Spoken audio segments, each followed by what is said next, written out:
we're topping up the tanks on the. Gonna shoot a rocket off, y'all. So we've got two great big arms called It's going way out there, yeah. To the upper stage, and they pump in the cryogenic fuel, which has to be kept very, very cold. So it has to be topped up right until the last minute because it can evaporate. It's going down right now, y'all.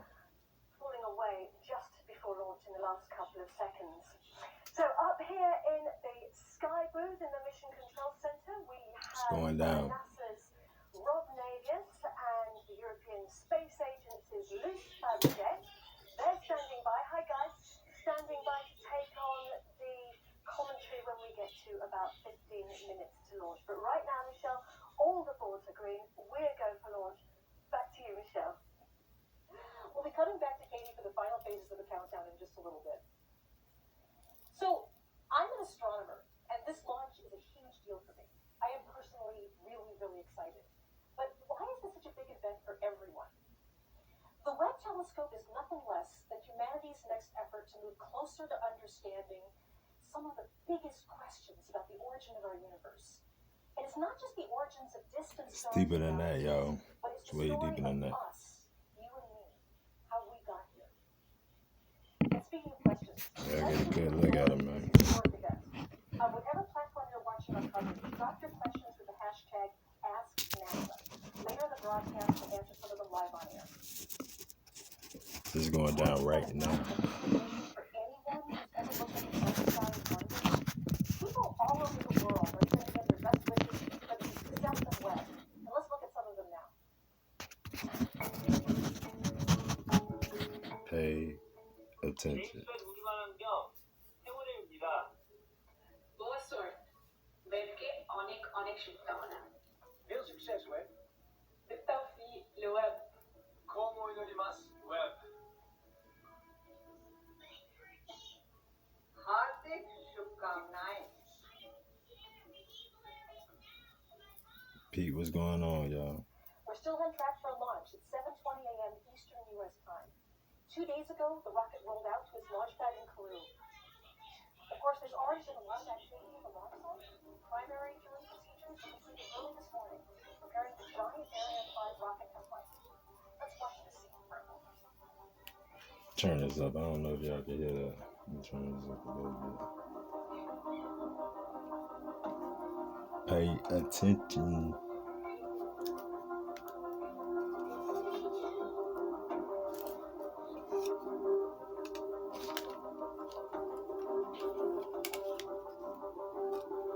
Go ahead and throw these on.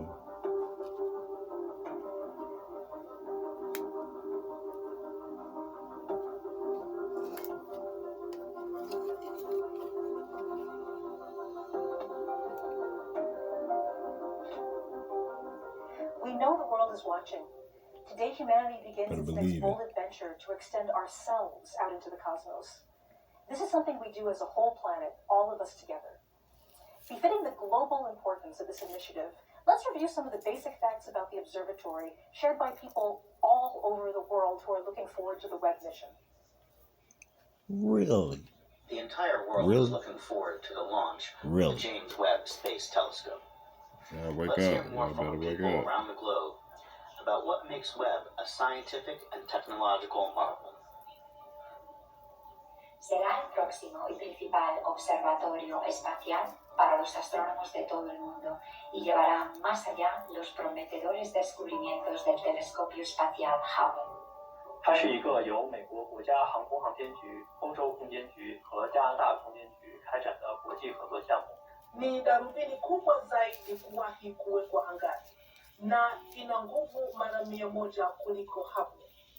Webb is zo groot dat deze in origami-stijl moet worden opgevouwen om in de raket te passen. Om vervolgens in de ruimte als een transformer te worden uitgeklapt. Les 5 couches de son écran solaire le protégeront du rayonnement infrarouge émis par le Soleil, la Terre et la Lune. C'est un peu comme avoir une crème solaire avec un FPS de 1 million. अभूतपूर्व infrared sensitivity के साथ ये पिछले 13.5 अरब साल तक के समय में Y'all, Pete, what's going on, man? सबसे पहले पैदा हुई गैलेक्सियों को देखेगी। در فاصله 1.5 میلیون کیلومتری از زمین به دور خورشید خواهد گشت، در حالی که تلسکوپ هابل در فاصله 560 کیلومتری از زمین در مدار زمین قرار دارد.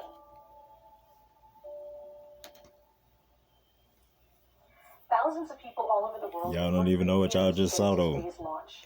The core partners, NASA, the European Space Agency, and the Canadian Space Agency are the principal players. I ain't gonna put y'all on that. Y'all ain't up on that though. Engineers, scientists, private companies, and more have had a hand in building this one-of-a-kind scientific platform. Without a doubt, this is the most complex spacecraft ever built, with revolutionary technologies, daring mission goals, and a whole lot of personal passion and commitment. We'll hear from our partners later in the broadcast, but first, let's hear from someone representing the science community with a rare perspective about space exploration. Hello, I'm ESA astronaut Matthias Maurer, currently living and working on the International Space Station ISS. I'm very excited to follow the James Webb Space Telescope's launch with you all from space. Even with the naked eye, we astronauts see that the stars are incredibly sharp and brilliant once we are outside the Earth's atmosphere. James Webb Space Telescope will be the largest and the most powerful telescope in space yet. And it was built to study the big questions. Questions like, where do we come from? How did galaxies form, like our Milky Way? That's what got man messed up right there. Like the sun. That's what got man messed up. Might there even be life on other planets? The James Webb Space Telescope is a joint project between NASA, the European, and the Canadian space agencies, and by tens of thousands of it's that people curiosity in many trait. countries. It will be used by scientists everywhere on Earth. If they don't use that curiosity trait, a lot of this stuff will never happen. NASA Goddard is the home of the Webb telescope, with big sections designed and built here, but actual mission operations take place here. This is the Mission Operations Center, or MOC, at the Space Telescope Science Institute in Baltimore. After launch, this facility will command and control Webb for the duration of the mission. We'll be looking at the MOC at key moments throughout the broadcast, and this will become a familiar location for viewers in the weeks ahead as the Webb team begins to set up the telescope for work in space. So, as we... Flying just outside Earth's atmosphere. That's what I'm all around. Senior NASA astronauts remain disturbed by the phenomenon they've seen. I do not know what that thing was, and I don't know what it is today. Can these sightings be explained? It's my conclusion that we're looking at some kind of spacecraft. People see things at the limits of their vision and fill in the rest of the details from their imaginations and from their fears. Is there now evidence of advanced extraterrestrial life? Billions of... Is there not? It's been like that. And they're visiting other solar systems. I am very certain of our visitation by external species. Incredible official footage. One thing we could say about this NASA footage is it's unimpeachable. The greatest missions of all time. We reveal NASA's strangest encounters in space. That's what I'm all around, y'all. February 20th, 19... Show y'all what time it is. John Glenn prepares for a It's early in the AM, man. It's the workstation right here. Y'all ain't never seen my workstation. Glenn prepares to go to the 11th deck as clocks point to 6 a.m. Eastern Standard Time. NASA deliberately picked a World War II hero known for performing under extreme pressure. Let me see that, man. Glenn steps onto the rocket platform. So this is where I sit down and do my thing, you feel I'm me? sure John Glenn had some butterflies in his That's stomach. a picture of me in the back right there. Waiting to launch on Friendship 7. The Atlas booster rocket hadn't had a very successful... Those that know what that's out there for you. It's gonna get back. Accidents with it. In spite of this, Glenn is ready to put his life on the line. Godspeed, John Glenn.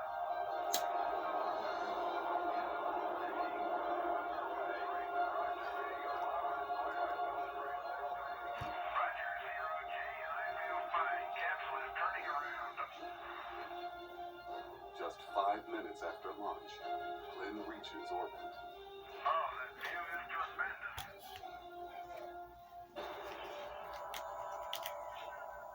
But then Glenn witnesses something totally unexpected. Yeah. But that is. Hazy, darting lights surround his capsule. Now watch how they play the cover-up game, y'all. A mass of them envelop the craft. I never saw anything like it. People all over the place. People how they trip, click, switch up the words, y'all. They swirl around the capsule and go in front of the window, and they're all brilliantly lighted. John Glenn saw some small objects out his window of the spacecraft, and he called them the Fireflies. He never figured out what they were, and neither did anyone else. After the stress of such a dangerous launch, could Glenn have imagined these so-called fireflies? Space historian James Oberg thinks this is unlikely. The early astronauts, the main thing they were able to do was to think straight when under pressure. They wouldn't freeze up, they wouldn't panic, they had a special kind of attitude toward getting through danger. So if he wasn't imagining them, what were they? Fellow astronaut Story Musgrave has witnessed something similar and thinks they are particles of ice. They have thousands of pieces of ice, and it's gorgeously beautiful. It gets even more beautiful when they get further out because they're rotating. Now they're fireflies, and they turn on and off. Today, most experts agree with Musgrave's explanation. But Glenn was at the dawn of a new era of human exploration, where every launch was a journey into the unknown. Looking for signs of alien life may seem strange, but most scientists today believe it is highly likely that life does exist elsewhere in the universe. There must be, because we're finding more and more planets, 1,500 planets now just recently.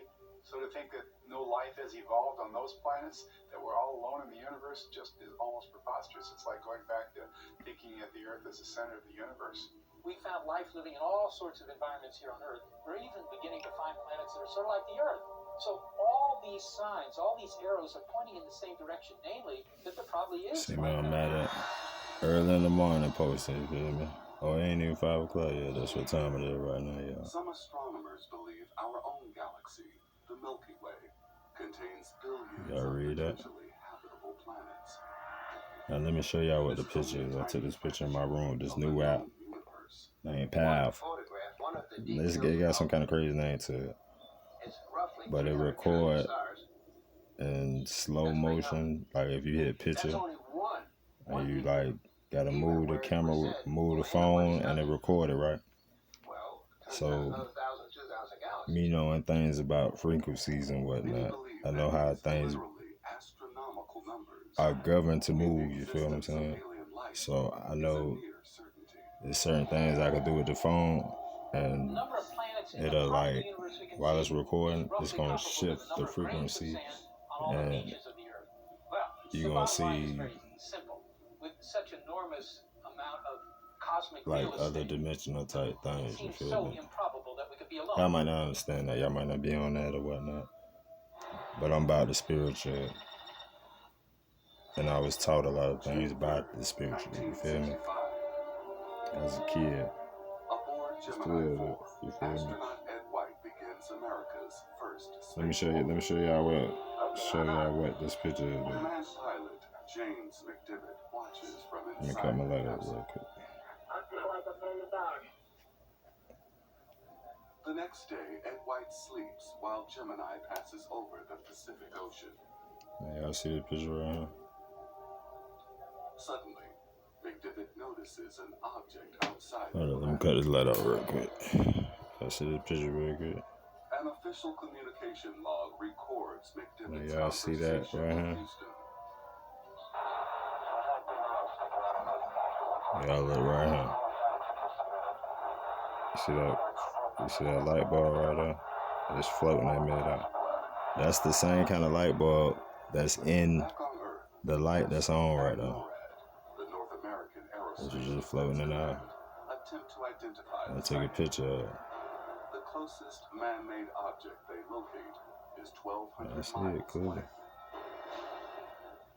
Nick Pope was an official UFO investigator for the British Ministry. See, on my channel, y'all gonna see all kind of He has studied thousands of sightings. mind-blowing stuff, you feel me?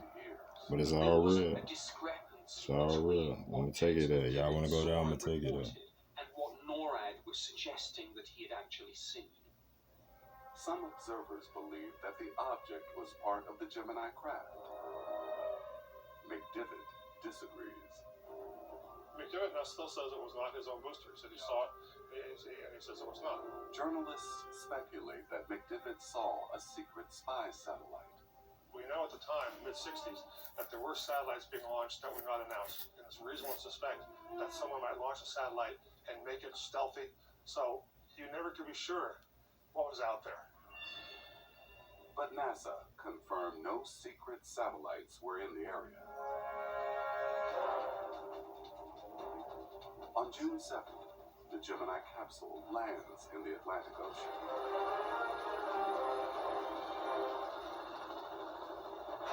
Officials remove McDivitt's film from the craft, and it takes 4 days to process the images. And when they are released, McDivitt says they are not of the object he witnessed.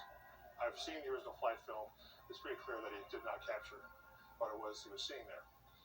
But what it could have been was a real mystery. To this day, it is not known what McDivitt saw.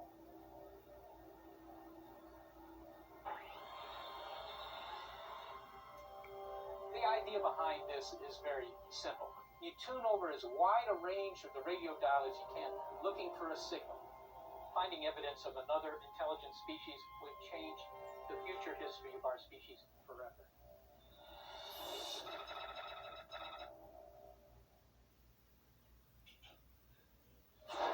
Should the Nixon administration be afraid of you? Well, I think you know the answer to that. Purdue University Global. Apply now at purdueglobal.edu.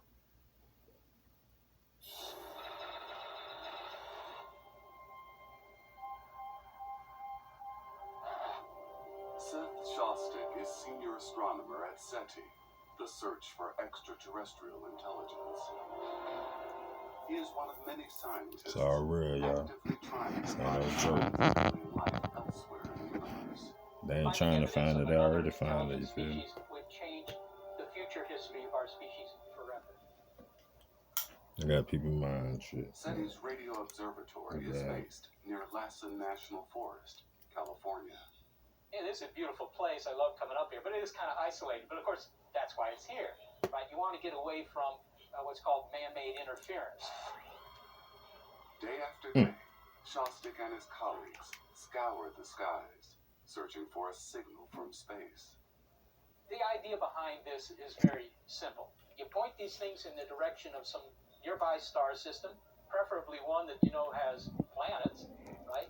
And then you tune over as wide a range of the radio dial Listen to what he's saying, looking for a signal. Because if you pick up a signal, you know they're smart enough to radio things. Each year, scientists discover more and more planets outside of our solar system. Y'all better peep it. That's what's going on, y'all.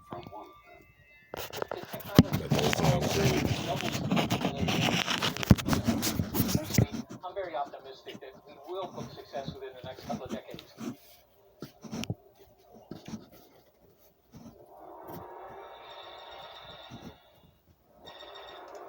December 1965. It's the start of the mission for Y'all go check them dates too, yeah, man. Y'all check up on them dates. command the fateful Apollo 13 mission. Under 2 hours into their voyage, the astronauts notice something outside their craft. Official audio recordings from the mission confirm the sighting.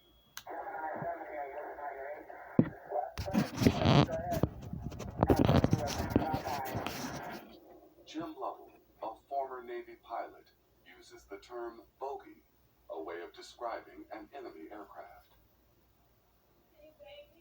Borman later claims that the bogey was the craft's own booster. But official transcripts taken during the mission suggest a different interpretation. Officials ask, is that the booster or is that an actual sighting? Lovell responds, we have several. Looks like actual sighting. And we also have the booster in sight. Nick Redfern is an author and UFO investigator. He jumped on this discrepancy. But what was interesting is that there were reports, well, we can see the booster. You know, so clearly the booster couldn't be in two places at the same time. There was obviously something else going on. Nick Pope also doubts that the astronauts could have mistaken the booster for another object. Astronauts arguably make about the best you can get in terms of their observation, their reliability. No, what it's saying. This inevitably raised the question, was it a UFO in the terms of a flying saucer? Or was it a UFO in the terms it was just something in the sky that wasn't identified? Some space experts claim that the bogey was part of a larger cluster of debris, but Pope remains. Shit.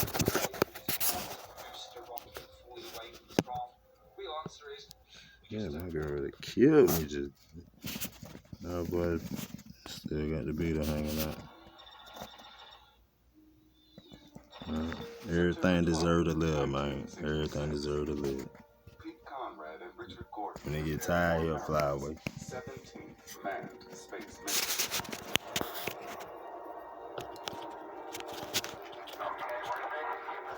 Their first challenge after launch, dock with another spacecraft. Here you go, we're done. Traveling at 17,000 miles per hour, astronauts complete their huge commanding operation.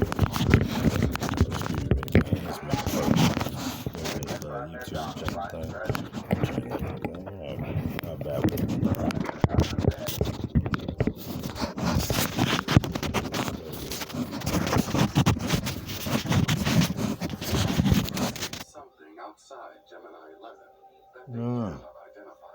What do they see?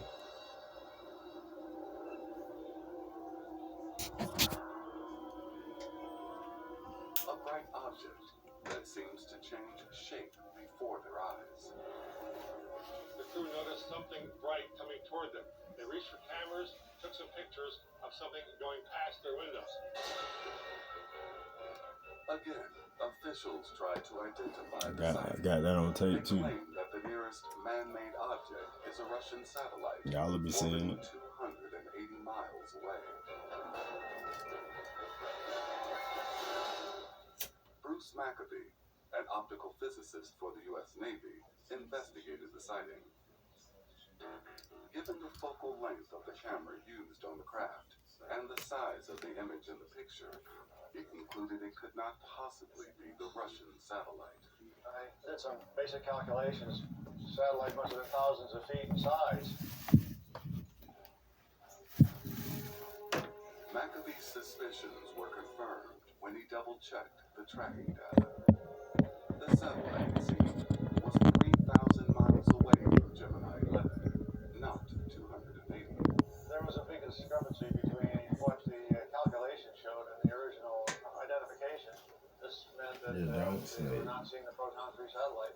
What they did see is up for grabs. For Maccabee, after 40 years of investigation, the encounter remains a mystery. Becomes what I call a truly unidentified flying object if, after a careful investigation, it still remains unexplained. I think there are millions, or hundreds of millions, possibly billions of planetary creatures that have left their planet, and they're visiting other solar systems.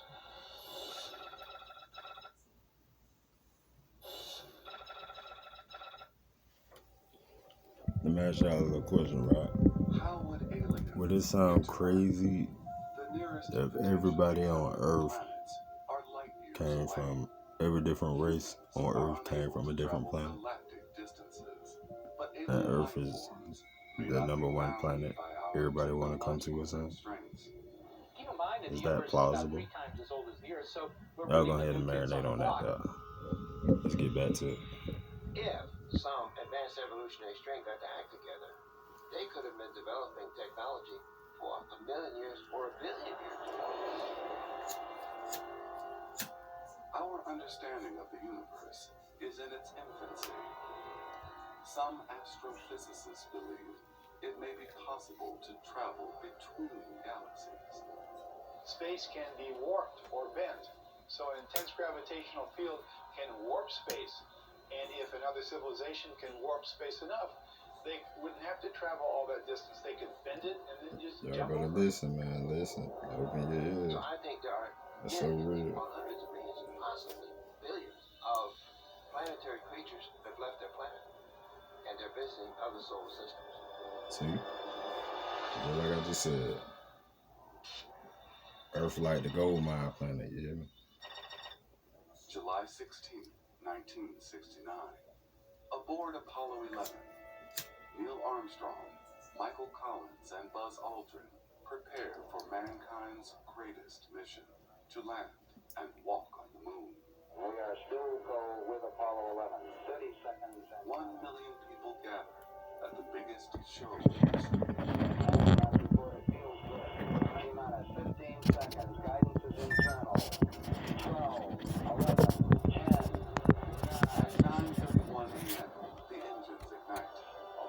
I'm gonna give y'all some insight on this one too.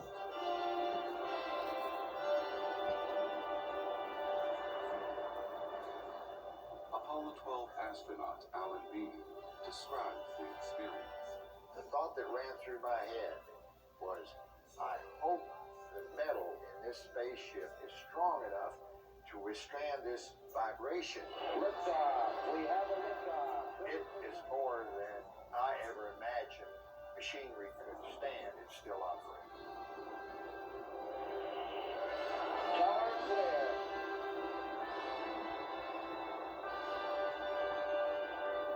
Houston, you are go for staging, over. 12 minutes later, the crew reach orbit.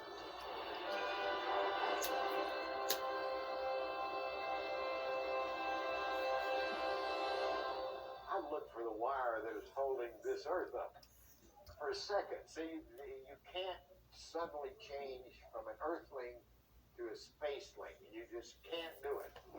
Millions of Remember that nothing new under the sun, y'all. Thoughts don't come from nowhere. Audience that's live in the U.S., that's going live to Japan, Western Europe, and much of South America. 3 days into their mission, the astronauts see a flashing object. Armstrong immediately radios down to mission control. Any idea where the what the respect of? They're not going to radio back that they've seen something unless it's something they really can't explain. They don't show you this. They don't teach you this in school. It's a large section of the Saturn V rocket. They don't teach you this in school. NASA guys Taking you out of class right now, man. suggested it was about 6,000 miles away, which would have been difficult for them to see. Y'all check out history on the moon. They can't announce what they're seeing to millions of people on Earth. The astronauts Y'all know what the moon known as. and our national heroes, and you might expect You know what we call it? a little Telescope. to talk about UFOs and feel some pressure not It to ain't do no that. telescope though, you hear me? The crew make no additional reports on the sighting during the mission. They ran a satellite into the moon. I don't know if y'all know this. I'll show y'all later on. They slammed a satellite into the moon, and the moon run like a bell for hours. You hear me? Governments are inherently secretive. Y'all heard the moon got hit by meteorites and whatnot. But if you go look at the moon, there are no big craters in the moon. That's why they had a problem putting a flag in the moon. You feel what I'm saying? Throughout the 1960s, They already showed y'all what the moon is.